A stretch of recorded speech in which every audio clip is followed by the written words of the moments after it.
안녕하세요. 캐나다에 사는 용접사 김재환입니다. 오늘은 캐나다의 그 코로나 바이러스에 관한 이야기를 조금 이제 드리고, 그리고 그 캐나다 정부에서 얼마 전에 발표한 그 재정 지원에 관한 이야기를 하려고 합니다. 일단 현재 그 코로나 그 확진자 수는 다음과 같습니다. 이제 3월 20일 날짜예요.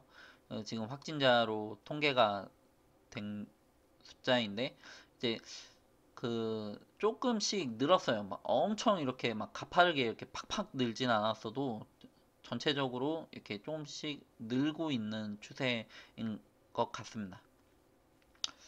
그 얼마 전까지만 해도 사스케추안은 한 명 내지는 두 명이었거든요. 근데 지금 8명이 되었네요. 그 이제 브리티시 콜롬비아는 271명, 그 온타리오는 311명입니다. 뭐 그렇다 보니까 캐나다에서도 그리고 일반 그 시민들도 그 이거에 대한 우려를 굉장히 많이 하고 있어요.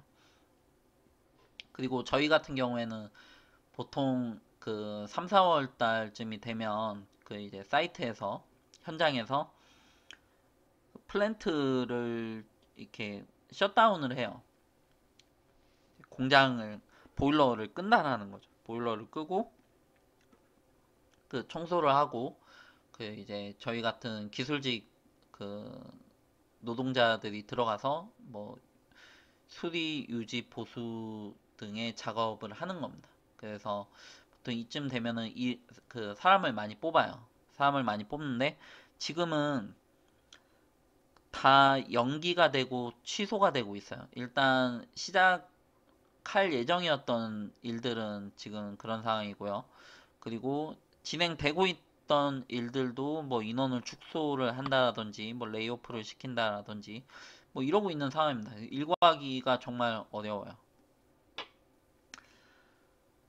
뭐 그렇다 보니까 그 자영업자 분들도 어려운 상황에 처하게끔 된 거죠. 이게 뭐 누가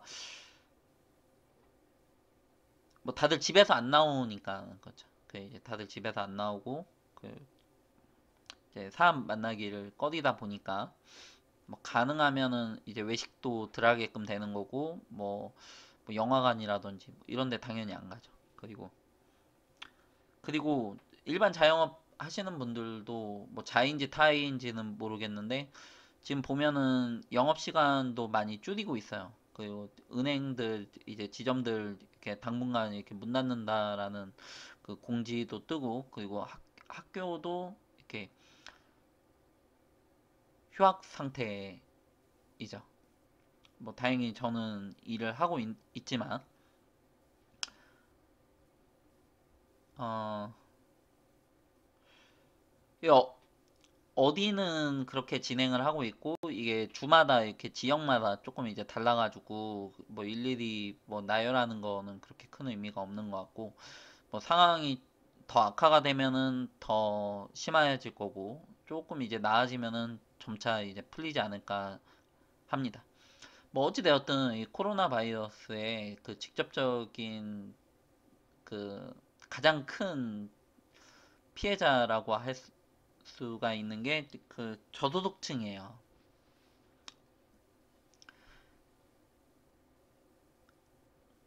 아니 쉽게 생각을 해도 그 돈이 있으면은 대비를 하기도 쉽잖아요. 그 일을 안 나가도 그만이고 조금 이제 위기 상황을 좀 이제 피할 수도 있고 그리고 조금 오래 더 버틸 수가 있는데 저소득층은 뭐 그럴 수가 없잖아요. 그 이제 뭐 하기 싫어도 그 사람들이 많이 모이는 곳에서 어쩔 수 없이 일을 해야 된다든지 뭐 아이가 집에 있는데도 불구하고 생각을 해보니까 데이케어를 보내기도 좀 힘들지 않을까 싶어요.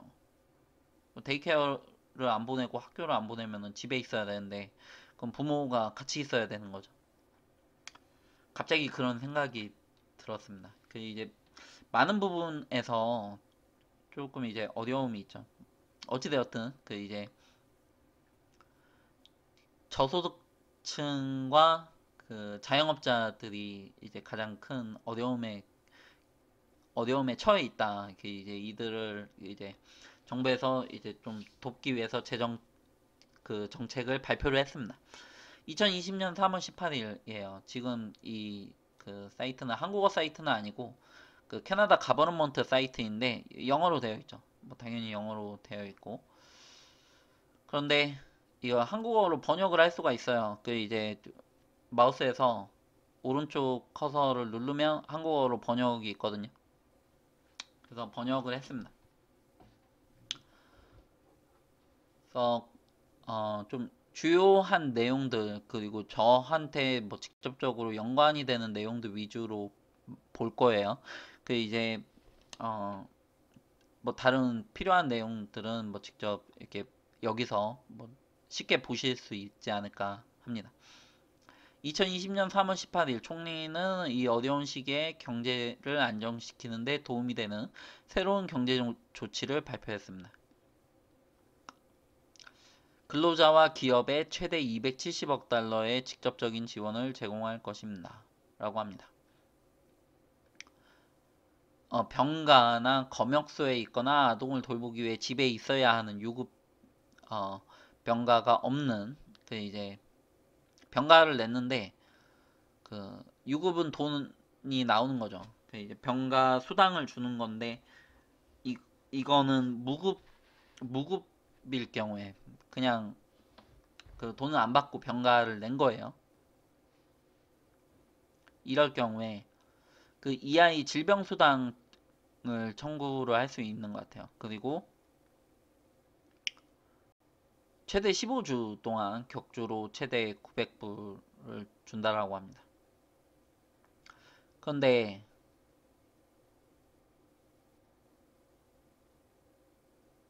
이 아이 질병 수당을 청구를 할 수 있는 사람도 있고 없는 사람도 있어요. 그 이제 이 아이는 실업급여인데 실업급여를 질병 때문에 실업급여를 받는 거예요. 그런데 실업급여를 못 받는 분들 같은 경우에는 이제 그 응급치료 혜택을 제공을 한다라는 거예요.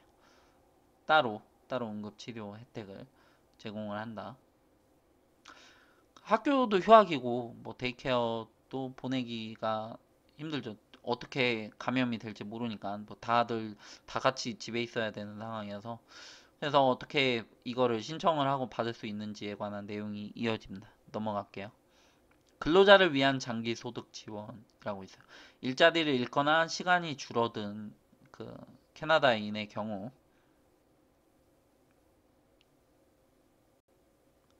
이 아이 자격이 없고 실업 상태에 있는 근로자에게 최대 50억 달러를 지원합니다. 응급 지원 혜택을 한다라고 해요. 그리고 이 아이 작업 공유 프로그램을 구현하여 고용주가 통제할 수 없는 상황, 개발이 아니고 상황으로 해석할게요. 정규 근무 시간을 단축하기로 동의한 근로자에게 이 아이 혜택을 제공을 한다라고 합니다. 그러니까 이 아이랑 보조를 맞춰서 좀 고용주가 어쩔 수 없이 일하는 시간을 조금 이제 줄여야 될 수도 있겠죠. 이건 세금 공제인데 GSTC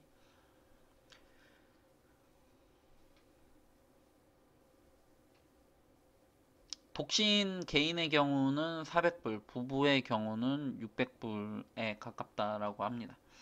이거는 추가로 세금 공제가 되는 거라서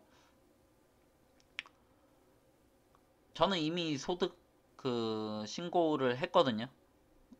소득 신고를 해가지고 이거를 따로 어떻게 더 추가로 받을 수 있는지 뭐 그거를 좀 확인을 해봐야 될 것 같아요. 그리고 이 자녀분들 같은 경우에 이제 CCB는 캐나다 차일드 베네핏인데 그 자녀 수당이에요. 자녀 수당인데 지불 금액을 자녀당 300불씩 인상할 것을 제한하고 있다라고 합니다. 그러니까 아동당 300불을 추가로 받는다라고 해요.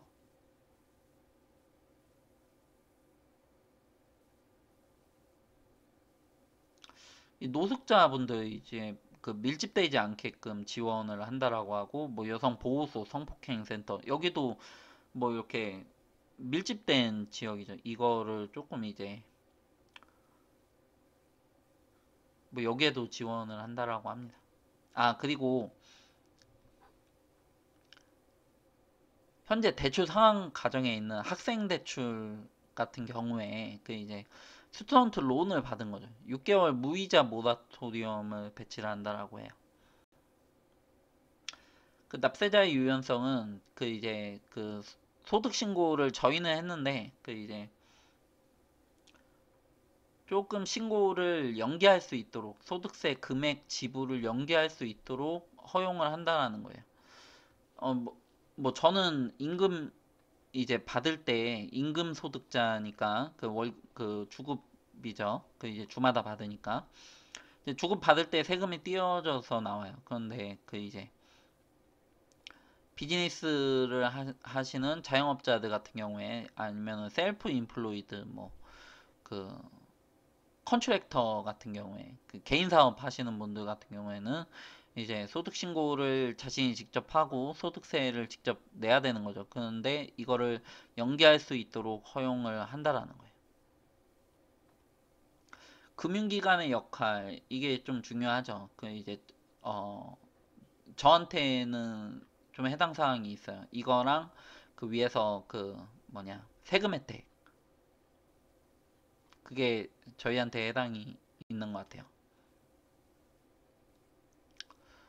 그래서 그 재무부 장관은 캐나다의 대형 은행 책임자와 정기적으로 연락하고 있으며 고객을 도울 수 있는 유연성을 지속적으로 보여줄 것을 권장한다라고 합니다. 그래서 어떻게 돕는지 뭐 최대 6개월의 모기지 지불 지연, 뭐 다른 신용상품 구제 기회가 포함이 된다라고 해요. 지금 그 일을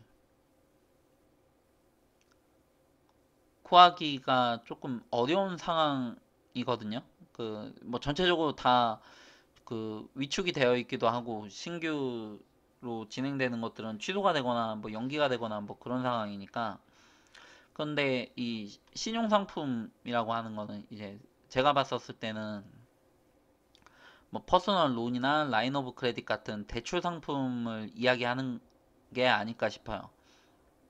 그 신용을 보고 하는 거죠. 신용 점수를 보고 그리고 대출을 해주면은 좀 이제 버틸 수가 있겠죠. 그런데 그 대출은 그 갚을 수 있는 능력이 있는지를 보는데 근데 지금 당장의 일을 못 구하는 거잖아요. 그 이제 평소에는 일을 잘했다라고 하면 그럼 제가 봤을 때는 이거는 6개월 동안은 이 돈을 안 갚아도 된다. 뭐 이런 조건이 들어가지 않을까? 뭐 그냥 개인적인 생각이에요. 그렇지 않고서는 뭐 지금 그 소득을 입증하기가 어렵고 버텨야 되기 때문에 그러니까 일을 못 구해서 이걸 신청을 하는 건데 버티려고. 그런데 이제 그 소득을 물어본다라고 하면 그 갚을 수 있는 능력을 물어보고 바로바로 갚아야 된다라고 하면은 많이 부담이 되지 않을까 싶습니다. 어쨌든 6개월 뭐 최대 6개월의 모기지 지불은 엄청난 거죠. 그래서 이 녹화하기 전에 전화를 했어요. 그 이제 전화를 했는데 일단 접수는 되었고 그 이제 담당 부서에서 뭐 전화를 줄 거다라고 합니다. 그런데 그 부서가 무지하게 바쁘다라고 해요. 뭐 너도 나도 뭐 여기저기에서 다들 전화를 하는 그런 상황이겠죠. 아무튼 뭐 기다리고 있습니다. 어떻게 될지는 정확히 잘 몰라요. 지급 연기 그리고 이제 대출 재상환, 미지급 이자, 기타 적격 비용의 자본화 뭐 이렇게 되어 있다라고 합니다.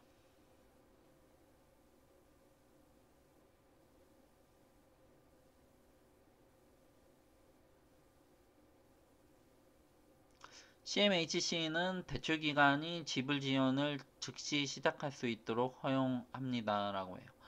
어, 저희 같은 경우에는 이제 모기지를 받을 때 CMHC를 통해서 했기 때문에 CMHC는 주택담보 그 대출에서 보험이에요, 보험. 그 이제 그 다운페이를 너무 이렇게 조금 하게끔 되면 그러면 CMHC를 통해서 해야 되는데 그건 이제 자격 요건이 조금 더 까다로워요. 은행만 통할 때보다는. 그런데 이제 여기를 통해서 하면 이쪽에서 조금 이제 보험료를 받고 이제 그 보증을 약간 하는 거예요. 만약에 이 사람이 돈을 못 갚으면 이제 자신들이 보증을 한다라는 거죠. 그 CMHC는 어, 주택 그 캐나다 주택공사 뭐 이렇게 이해를 하시면 될 것 같습니다. 한국으로 치면 LH죠. LH. 아무튼 그렇다라고 해요. 저도 신청을 했는데 그 세금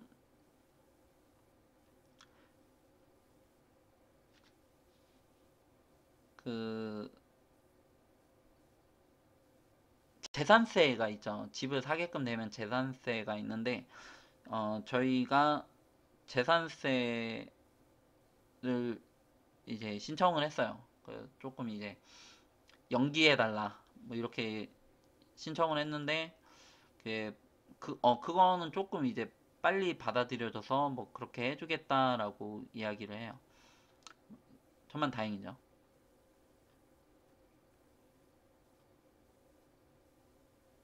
아무튼 이상으로 마치도록 하겠습니다. 지금까지 들어주셨다면 정말 감사합니다. 감사합니다.